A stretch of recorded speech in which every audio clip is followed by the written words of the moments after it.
राधे जय राधे राधे राधे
श्री श्री सुखदेव भगवान कहते हैं, राजर्षि परीक्षित देखो, 6 महीने की अवधि, 5 वर्ष की अवस्था बालक ध्रुव ने भगवान को प्राप्त कर लिया।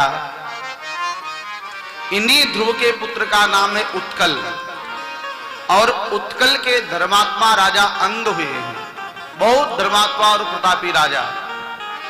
लेकिन उनका जो विवाह हुआ वो काल कन्या के साथ, सुनीता के साथ में हुआ।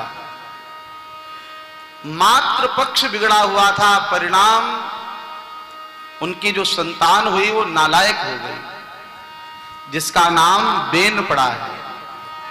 बेन अधर्मात्मा राजा हुआ है। बेन ने यज्ञ बंद करा दिए, हवन बंद करा दिया, अनुष्ठान बंद करा दिए, जब तब स्वाध्याय बंद करा दिया, और ब्राह्मणों से कहा अगर हवन करना है तो मेरे नाम का करो, बेनाय स्वाहा। अगर जाप करना है तो बेनाय नमः, मंत्र जपना है तो बेनाय नमः, मेरे नाम के सिवा और किसी की उपासना नहीं कर सकते हो। संत बड़े दुखी हुए, संतों ने हाथ में जल लिया और राजा बेन को श्रापित कर दिया है। राजा बेन की मृत्यु हुई है। बेन के शरीर का मंथन किया गया, निषाद का जन्म हुआ। का इस निषाद को तो राजा नहीं बनाया जा सकता। ब्राह्मणों ने फिर से मंथन किया। इस बेन के शरीर से भगवान के अंशावतार साक्षात श्री पृथु भगवान का प्राकट्य हुआ। दाहिने अंग से, वाम अंग से पृथु प्रकटे हैं और दाहिने अंग से माता अर्ची का प्राकट्य हुआ है। इस प्रकार पृथु महाराज ने प्रकट होकर के पृथ्वी माँ ने उनकी स्तुति गाई है। उस समय जो वसुंधरा, जो पृथ्वी है, इसने सभी रत्नों को अपने में छिपा लिया था। जब कोई धर्मात्मा राजा आता है तो यह पृथ्वी उदार हो जाती है, और जब कोई अधर्मात्मा राजा बनता है तो पृथ्वी सब रत्नों को छुपा लेती है। पृथ्वी माता पर क्रोध किया है भगवान पृथु ने, कहा वसुधे त्वाम वधिष्यामि, मैं तुम्हारा वध कर दूंगा, हमारे रत्नों को अन्न को प्रकट करो। पृथ्वी माता ने कहा भगवान आप मुझ पर क्रोध क्यों कर रहे हैं? जब बेन के राज्य में यज्ञ बंद हो गए, अनुष्ठान बंद हो गए, ब्राह्मणों का पूजन, संतों का सेवा बंद हो गई, उसका परिणाम यह हुआ कि पृथ्वी चारों तरफ से नाराज हो गई। आप मेरा दोहन करें। कैसे? का इंद्र को बछड़ा बनाया गया और पृथ्वी का दोहन किया गया। महाराज पृथु ने पृथ्वी के द्वारा बहुत से अन्न रत्न का प्राकट्य किया है। महाराज पृथु ने 100 यज्ञ करने का संकल्प किया। 100वें यज्ञ में 99 यज्ञ पूरा हो गए थे। 100वां यज्ञ प्रारंभ हुआ। इंद्र ने अश्व चुरा लिया। ब्राह्मणों ने इंद्र के साथ आवाहित करके उस अश्व को आवाहित किया और जैसे इंद्र सिंहासन के साथ आने लगे, ब्रह्मा ने कहा हे पृथु महाराज ये आप क्या कर रहे हो? इंद्र की हत्या मत करिए, इंद्र का वध ठीक नहीं है। ठीक है महाराज। भगवान पृथु ने अपने यज्ञ को वहीं स्थगित कर दिया। इन्हीं पृथु के वंश में प्राचीन वरहि नाम के एक राजा हुए हैं। उन महाराज प्राचीन वरहि के वंश का चरित्र का वर्णन है। उसके बाद में पंचम स्कंद में महाराज जो प्रियव्रत हैं, प्रियव्रत के वंश का वर्णन किया गया है। प्रियव्रत के वंश में आग्निध्र नाम के राजा हुए हैं। इन्हीं के वंश में महाराज ऋषभदेव का जन्म हुआ है और ऋषभदेव महाराज के यहाँ 100 बेटे थे। उनके ज्येष्ठ पुत्र का नाम भरत था। ऋषभदेव महाराज ज्ञान मार्ग के उपासक थे। अपनी प्रजा को पुत्र के समान प्रेम किया। अंत में वैराग्य धारण किया, वन की ओर जाने लगे तो ये समस्त प्रजा साथ में चल पड़ी। महाराज ऋषभदेव ने प्रजा को और अपने संतान को समझाया है। अपने संतानों को संबोधित करते हुए कहा है बेटा ये शरीर संसार के विषय के लिए नहीं, अपने उद्धार के लिए मिला है। नृदेहमाद्यम सुलभम सुदुर्लभम प्लवम सुकल्पम गुरु कर्णधारम मयानुकूलेन नभ श्रुतेरितम पुमान भवाब्धिं न तरेक्ष आत्मा। नृदेहमाद्यम सुलभम सुदुर्लभम प्लवम सुकल्पम गुरु कर्णधारम। ये शरीर जो है का ये नौका है और गुरुदेव कौन है? का गुरुदेव जो है इस नौका के कर्णधार है, नाविक है। और इस नौका पे बैठ करके भवसागर पार जाने का एक सुंदर मौका है। भवसागर माने संसार सागर को पार जाने का। बेटा इस मौके को खोना मत। अपने जीवन में 4 आश्रमों का श्रद्धा के साथ पालन करना चाहिए। ब्रह्मचर्य 25 वर्ष तक, 50 वर्ष तक गृहस्थाश्रम, 50 से 75 वर्ष तक वानप्रस्थ आश्रम और उसके बाद संन्यास आश्रम। जबरदस्ती घर में मत फंसना। किसी ने कहा जब बाबा बन जाए तो बाबा बन जाना चाहिए। आप लोग समझ रहे हैं हमारी बात? जब बेटे के बेटा हो जाए, जब बाबा बन जाए, वो बेटा जब बाबा कहता है ना, बेटे का बेटा जब पोता बाबा कहे तो समझ लो इशारा क्या कर रहा है। वो बार बार कहता है बाबा बाबा बनो। और बाबा बनने, अगर बाबा बनने के बाद भी बाबा नहीं बने तो परिवार वाले फिर जबरदस्ती बाबा बना देंगे। बोलो राधे राधे। हाँ, अगर अपनी इच्छा से नहीं छोड़ा तो परिवार के लोग जबरदस्ती छुड़ा लेंगे। इसलिए समय रहते सावधान होकर के 50 से 75 वर्ष की जो अवस्था है ये वानप्रस्थाश्रम है। अपने आश्रम का जहां हम हैं श्रद्धा के साथ पालन करें और उसके बाद संन्यास आश्रम अपने देह का विसर्जन किसी तीर्थ में करें। देह की गति क्या है? तो का तीन ही गति है, या तो जला दिया जाएगा, या नदी में प्रवाहित कर दिया जाएगा, कीड़े खा जाएंगे, अथवा जमीन में गाड़ दिया जाएगा तो कीड़े वहां भी खा के मिट्टी करेंगे। शरीर चाहे जहां पूरा हो, बनना उसको मिट्टी ही है। शरीर का नाम ही है भस्मांतम इति संज्ञा। ये शरीर भस्म बनना है, इसलिए चारों आश्रमों का पालन करें। भरत महाराज जो ज्येष्ठ पुत्र हैं, उसका प्रभाव हुआ है पिता के वचन का। महाराज ऋषभदेव वन की यात्रा करते हैं और जब पूरी राज्य की प्रजा साथ में चल पड़ी, प्रजा ने कहा ऐसा धर्मात्मा राजा नहीं मिलेगा, ऐसे राजा को हम नहीं छोड़ेंगे, पूरी प्रजा साथ में चल पड़ी, तो महाराज ऋषभदेव ने जानते हो क्या किया? अपने शरीर पर मलमूत्र का लेपन कर लिया, पूरे शरीर पर गंदगी लगा ली। कहा अब लोग हमें किसी काम का नहीं समझेंगे। लोगों ने समझा तो पागल हो गए। एक बात बताया आपको, संसार तुम्हारे पीछे तभी तक दौड़ता है जब तक तुम संसार के किसी काम के हो। जिस दिन ये संसार के लोग समझेंगे तुम हमारे किसी काम के नहीं हो, उस दिन से लोग पीछे पड़ना बंद कर देंगे। नींबू का प्रयोग कब तक किया जाता है बताइए? जब तक उसमें रस रहता है। रस समाप्त होने के बाद नींबू का कोई प्रयोग नहीं करता। तुम्हें लगता है कि लोग तुम्हें बहुत चाहते हैं, ऐसा नहीं है। लोग तुम्हें नहीं चाहते, तुम्हारे द्वारा मिलने वाली सुविधाओं को चाहते हैं। एक लोगों का शरीर पूरा हुआ तो परिवार के लोग उनके पास में बैठ के रो रहे थे, और उनकी बहू जानते हो क्या कह के रो रही थी? कहा है पिताजी आप चले गए, अब बाजार से सब्जी कौन लाएगा? हमने कहा देखो, उनके मरने की चिंता नहीं है, चिंता इस बात की है बाजार से सब्जी लाके कौन देगा। गजब संसार है साहब।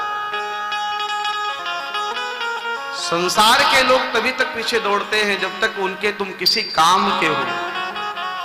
जिस दिन लोगों को लगेगा तुम काम के नहीं हो, कोई साथ नहीं रहता। मतलब निकल गया तो पहचानते नहीं, जा रहे हैं ऐसे जैसे जानते नहीं। महाराज ऋषभदेव ने कहा अब संसार मुझे नहीं पूछेगा, चले गए वन को।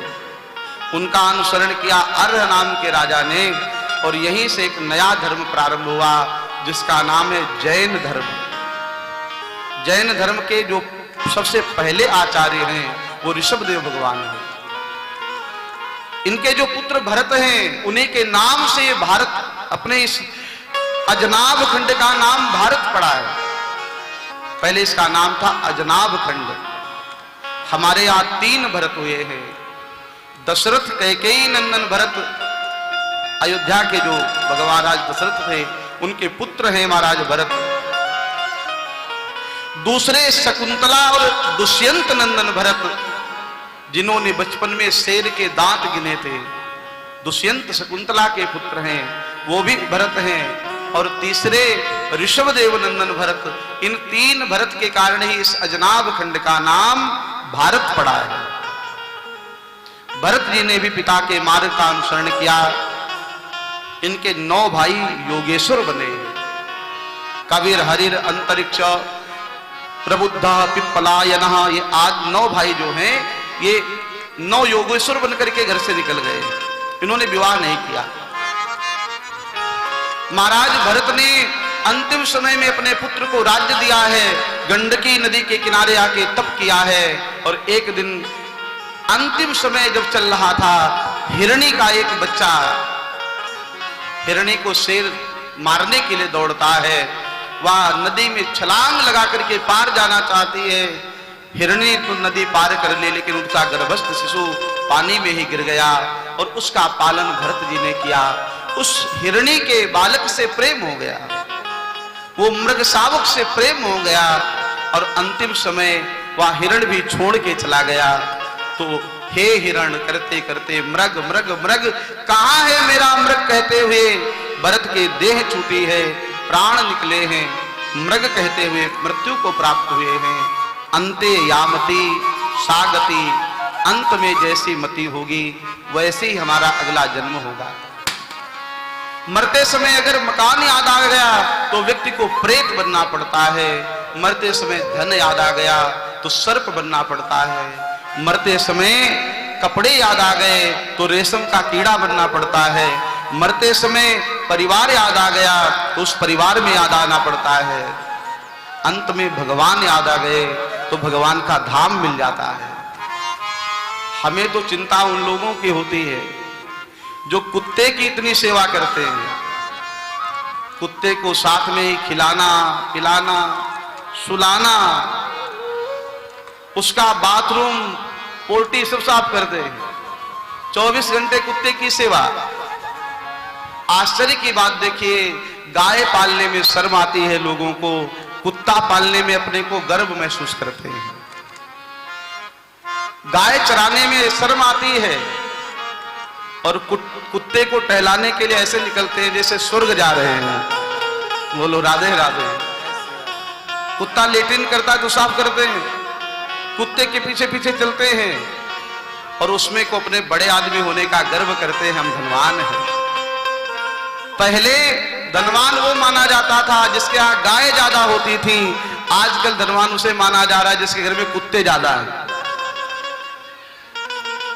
लोग पहले दरवाजे पर लिखते थे अभ्यागत का स्वागत है, स्वागत या वेलकम लिखा जाता था। आजकल क्या लिखा जाता है? कुत्तों से सावधान। दरवाजे पर जाते जाते लिखा मिलता है कुत्तों से सावधान। उस घर में तो जाने का भी मन नहीं होता है। जिस घर में कुत्ता ज्यादा रहते हैं उस घर का भोग देवता स्वीकार नहीं करते, ध्यान रखिए। जिस घर में कुत्ते का पालन होता है आप भगवान को भोग लगाएंगे, लेकिन भगवान आपके घर का भोग स्वीकार नहीं करेंगे। लोगों ने कहा महाराज सब में भगवान का निवास है, कहा सब में निवास है, इसका मतलब यह नहीं कि तुम सुअर अपने घर में पालने लगो, एक मर्यादा है। इसका मतलब यह नहीं कुत्ते को बिस्तर पर सुला लो, सब में भगवान है लेकिन एक अपनी मर्यादा है।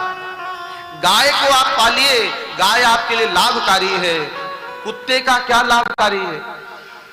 गाय रहेगी तो दूध देगी, गाय का दूध भी काम आता है, गाय का गौमूत्र भी काम आता है, गाय का गोबर भी काम आता है, गाय का दूध दही घी सब काम आता है। भगवान ने कुत्ते का क्या काम आता है? कुत्ता लोग क्यों पालते हैं? आज तक हमारी समझ में तो नहीं आया। कुत्ते से क्या मिलता है? जिसको स्पर्श करने से भी व्यक्ति अपवित्र हो जाता है। अगर कुत्ते को छू लिया जाए तो स्नान करना चाहिए, ऐसा हमारे शास्त्र कहते हैं। तो अंत में अगर कुत्ते की याद आ जाएगी तो कुत्ता ही बनना पड़ेगा, इसलिए सावधान रहिए। महाराज भरत को मृग बनना पड़ा, मृग का शरीर मिला, उस शरीर भी उन्होंने छोड़ दिया। तीसरा जन्म एक अंगिरा गोत्र ब्राह्मणों के यहाँ इनको जन्म प्राप्त हुआ है।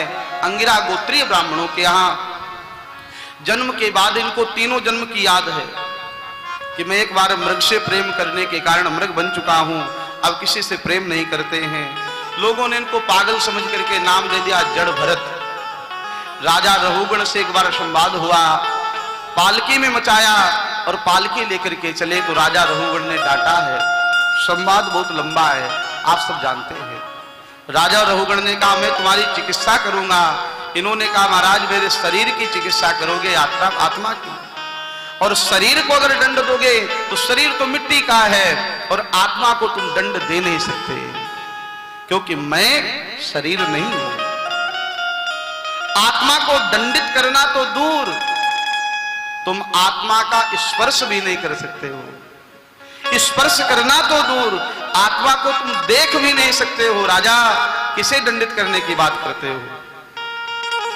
राजा रहुगण पालकी से उतरा, प्रणाम किया, कहा ये कोई सामान्य महात्मा नहीं हो सकते, चरणों में गिर पड़ा और इसने आत्म उत्थान का उपदेश स्वीकार किया है। ये राजा रहुगण कौन है? कहा जिस मृग को महाराज भरत ने पाला था, यही मृग आज ये रहुगण राजा बनकर के पैदा हुआ। जब वो मृग मरा तो राजा का चिंतन करता हुआ मरा, इसलिए वो मृग जो था वो राजा बन के पैदा हुआ और भरत ने मृग का चिंतन किया, इसलिए भरत मृग बने थे। इसको याद आ गया कि मैं तो राजा था, मैं तो मृग था, भरत जी ने हमारा पालन किया था और आज ये मेरे गुरु के रूप में सामने खड़े हैं। बहुत सुंदर उपदेश किया है श्री जड़ भरत जी महाराज ने। इसके बाद श्री सुखदेव भगवान से राजर्षि परीक्षित ने पूछा, भगवान व्यक्ति जब पाप करता है तो उसकी गति क्या होती है? तो 28 नरकों का वर्णन है। रौरो, महारौरो, कुंभी पाक, लला भक्ष, कृमि भोजन, असिक्त कौन आदि 28 नरकों का वर्णन किया गया है। तो कहा महाराज कौन कौन से पाप करने से कौन कौन से नरक में जाता है उसका वर्णन किया है। और कहा इस नरकों से बचने का साधन क्या है? तो कहा भगवान नाम। एक यहां से 7वें स्कंद प्रारंभ होता है। एक अजामिल नाम का ब्राह्मण था, उसने अपने पुत्र का नाम संतों के कहने के कारण नारायण रख लिया और नारायण कहते कहते वह अजामिल नारायण के धाम को चला गया। ये भगवान के नाम की महिमा है। भगवान नाम की महिमा का वर्णन किया। 8वें स्कंद में मनवंतरों की कथा का वर्णन है। एक गजेंद्र है, जल पीने के लिए गया और वहां पर मगरमच्छ ने इसका चरण पकड़ लिया, प्रभु को याद किया। भगवान सुदर्शन चक्र लेकर के प्रकट हुए हैं और भगवान ने ग्राह का उद्धार किया, गजेंद्र का सत्कार किया, गजेंद्र को ग्राह से बचाया। कहा ये गजेंद्र और ग्राह कौन थे? कहा ये जो गजेंद्र है इंद्रद्युम्न नाम का राजा था। महात्मा अगस्त ऋषि का अपमान करने के कारण इसे इंद्रद्युम्न राजा से हाथी बनना पड़ा। और ये ग्राह कौन था? कहा ये देवताओं के यहाँ 2 गंधर्व रहते थे जो हंसाने का काम करते थे। एक का नाम था हाहा और दूसरे का नाम था हू। एक बार इन्होंने महाराज देवल ऋषि के चरण पकड़ लिए पानी के अंदर। महात्मा देवल डर गए और उन्होंने श्राप दिया, तुम लोग मगर बन के मेरा पैर पकड़ रहे हो, मैं श्राप देता हूं तुम दोनों मगर बन जाओ, ग्राह बन जाओ। कहा महाराज मेरा उद्धार कब होगा? कहा गजेंद्र का चरण पकड़ने से तुम्हारा उद्धार हो जाएगा। आज गज और ग्राह को दोनों को उद्धार किया। एक बार की बात है, इन देवताओं से अपने गुरुदेव बृहस्पति का अपमान हो गया। महात्मा बृहस्पति पधारे, देवराजेंद्र ने स्वागत नहीं किया। बृहस्पति ने श्रीहीन होने का श्राप दे दिया, देवता श्रीहीन हो गए। देवताओं ने भगवान श्री हरि से प्रार्थना की, भगवान मेरी रक्षा करिए। क्या हुआ? कहा दैत्यों ने सब ले लिया। राजा बलि उस समय राजा थे, राजा बलि 100 यज्ञ कर रहे थे नर्मदा के किनारे भरूच में, और बलि के यज्ञ को पूर्ण करने के लिए भगवान कश्यप के यहाँ माता अदिति के गर्भ से स्वयं वामन भगवान बनकर के प्रकट होते हैं। माँ अदिति ने पयोव्रत किया है और उस पयोव्रत के प्रभाव से भगवान श्री हरि पधारे हैं। भगवान राजा बलि से मांगने गए और 3 पग पृथ्वी भगवान ने मांगी है। राजा बलि ने देने का संकल्प किया, शुक्राचार्य जी मना करते रहे। भगवान ने शुक्राचार्य के मना करने पर भी राजा बलि ने पृथ्वी प्रदान की और भगवान ने जब नापा तो 2 पग में राजा बलि का सर्वस्व नाप लिया। राजा बलि ने कहा भगवान ये 2 पग, तीसरा पग तो रह ही गया। भगवान कहने लगे तुम्हें नरक में जाना पड़ेगा। राजा बलि ने कहा भगवान क्या दान देने वाले को नरक में जाना पड़ता है? भगवान कहने लगे मेरा तीसरा पग कहां है, वो दीजिए। राजा बलि ने कहा भगवान ये बताइए दान बड़ा होता है या दानी बड़ा होता है? कहा दानी, दान से ज्यादा श्रेष्ठ दानी का महत्व होता है। तो राजा बलि ने कहा पदम तृतीयम कुरुश्रेष्ठ में निजम, आप अपना 3य पग मेरे मस्तक पर पधरा दीजिए। और भगवान श्री हरि ने राजा बलि के मस्तक पर 3रा पग पधराया। राजा बलि धन्य धन्य हो गए। भगवान ने कहा कुछ वरदान मांग लो। राजा बलि ने कहा मैं भिखारियों से नहीं मांगता। भिखारी कहा हाँ, आप अभी तो हमसे मांग रहे थे, हमारे यहां मांगने वालों से नहीं मांगा जाता। भगवान ने कहा कुछ तो मांगो। तो राजा बलि ने कहा अगर देना है तो मेरे घर के 52 दरवाजे पर आपका या 52 रूप चौकीदार के रूप में चाहिए। भगवान ने कहा एवं मस्तु। भगवान अच्छे फंस गए। सात देवताओं ने मुझे भेजा मांगने के लिए और मुझे फंसा दिया। भगवान राजा बलि के यहां चौकीदारी करने लगे। 3-4 महीने निकल गए। माता लक्ष्मी को चिंता हो गई, हमारे पति देव कहाँ हैं? नारद जी से कहा नारद बाबा हमारे पति देव कहाँ हैं? नारद जी ने कहा वो अब कभी नहीं आएंगे। क्यों? कहा उन्होंने राजा बलि के यहां नौकरी कर ली है। नौकरी? कहा हाँ चल करके देखो। माता लक्ष्मी को लेकर नारद जी आए, देखा भगवान हाथ में डंडा लिए हुए खड़े राजा बलि के यहां चौकीदारी कर रहे हैं। लक्ष्मी जी ने भगवान की ओर देखा, कहा ये क्या हो रहा है महाराज? भगवान कहने लगे क्या बताएं, भक्तों की भावना के ऐसे वशीभूत हुए कि यहां हमको चौकीदारी करनी पड़ रही है। माता लक्ष्मी ने राजा बलि से जाकर के रक्षा बांधी है और राजा बलि से अपने पति को मांग लिया है। राजा बलि समझ गए ये और कोई नहीं नारायण की पत्नी लक्ष्मी है और आज लक्ष्मी हमारी बहन बन करके आई है तो मैं अपने बहन और बहनोई का सम्मान करके विदा करूंगा। राजा बलि ने भगवान को प्रणाम करके वहां से विदा किया है। राजा बलि बड़े धर्मात्मा राजा हुए हैं। इसके बाद देवता और दानवों ने मिलकर के समुद्र मंथन किया है। समुद्र मंथन में से 14 रत्न प्रकट हुए हैं। 14 रत्नों में सबसे पहले विष निकला है। विष को भगवान शिव ने धारण किया है और देवताओं को 14 रत्नों में कुछ दैत्यों को मिला, कुछ देवताओं को मिला। अंत में अमृत निकला है और देवताओं को अमृत बांटने के लिए यहाँ पर भगवान के 4 अवतार हुए हैं। भगवान कच्छप बनकर के आए, भगवान मोहिनी बनकर के आए, भगवान धन्वंतरी बनकर के आए। भगवान ने अवतार धारण किए। भगवान श्री हरि ने देवताओं का पक्ष लिया है। लक्ष्मी का प्रादुर्भाव हुआ है। लक्ष्मी का विवाह नारायण के साथ में हुआ है। ऐसी कथा का वर्णन है।